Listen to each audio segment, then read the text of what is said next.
ఆంధ్రప్రదేశ్ ప్రజలందరికీ కూడా నా నమస్కారాలు. ఈరోజు చాలా బాధ దినమైన రోజు. ఎందుకంటే ఒక పేదవాడు 3 పూట్ల భోంచేయాలి, పేదవాడు లక్షాధికారి కావాలని తపన పడిన జగన్మోహన్ రెడ్డి మీద ఈరోజు రాయి ఇసరం అదేమన్నా కంట మీద కానీ పడి ఉంటే ఎంత డేంజర్ చెప్పండి. అంటే ఒక మనిషిని ఇలా కూడా చేస్తారా? దేవుళ్ళ లాంటి మనిషి జగన్మోహన్ రెడ్డి గారిని, పేదవాళ్ళ కోసం బతికే మనిషిని పెత్తందారులు ఇలా కూడా ఉంటారు, పెత్తందారులు. కానీ వాడు ఎంత స్పెషలిస్ట్ చంద్రబాబు నాయుడు టీము ఈరోజు ట్రైనింగ్ ఇచ్చి జగన్మోహన్ రెడ్డిని అంత వెహికల్ అంత దూరం వస్తాడు ఎలా నెక్స్ట్ డేట్లు ఈరోజు ట్రైనింగ్ తీసుకొని ఎంత దూరం ఉన్నా కూడా అటాక్ చేస్తారు.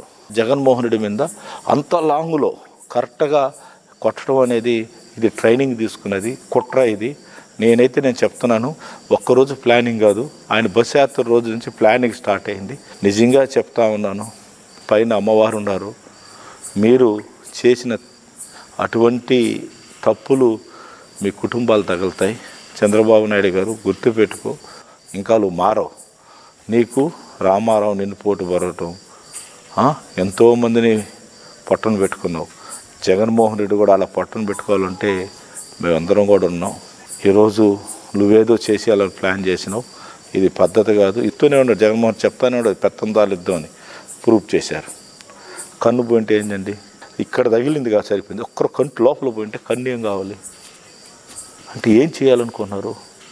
మనిషిని సంపాలని చూశారు, అది ఇక్కడ పడింది. చాలా తప్పు ఇది. ఇటువంటి చర్యలు మేము సీరియస్ తీసుకుంటున్నాం. మర్యాద ఉండదు మీ అందరికి కూడా. ఇటువంటి చేయాలంటే ఒక్కరోజు కూడా మీరు రోడ్లో తిరగలేరు. ఒక్కరోజు కూడా తెలుగుదేశంలో ఒక్కడు కూడా రోడ్లో తిరగలేరు. కబడ్దార్, మర్యాదకి వార్నింగ్ ఇస్తున్నాం. నీకు నీ బ్యాచ్కి అంతా కూడా నువ్వు అరికట్టలేకపోతే యుద్ధం దిగినప్పుడు ధర్మ యుద్ధం చేద్దాం. నువ్వు ఓట్లు అడుగు, మేము ఓట్లు అడుగుతాం. ఎవరికి ప్రజల సైడ్ ఉంటారో వాళ్ళే గెలిపిస్తారు. ఇదేంది ఇది ముష్టిద్దామా? ఇదేంది ఇది? మనుషుల్ని చంపేసి గెలవాలంటారా? ఈరోజు పథకాలు తీసుకున్నదంతా జగన్మోహన్ రెడ్డి రూపంలో ఉండే మనుషులే. అంత ఈజీ కాదు. జగన్మోహన్ రెడ్డి గారికి ప్రజలందరూ ఆశీర్వాదం ఉన్న రోజులు ఆ భగవంతుడు ప్రజలే కాపాడతారని తెలియజేస్తున్నాను. ఇటువంటి చర్యల్ని మేము తీవ్రంగా ఖండిస్తున్నాం.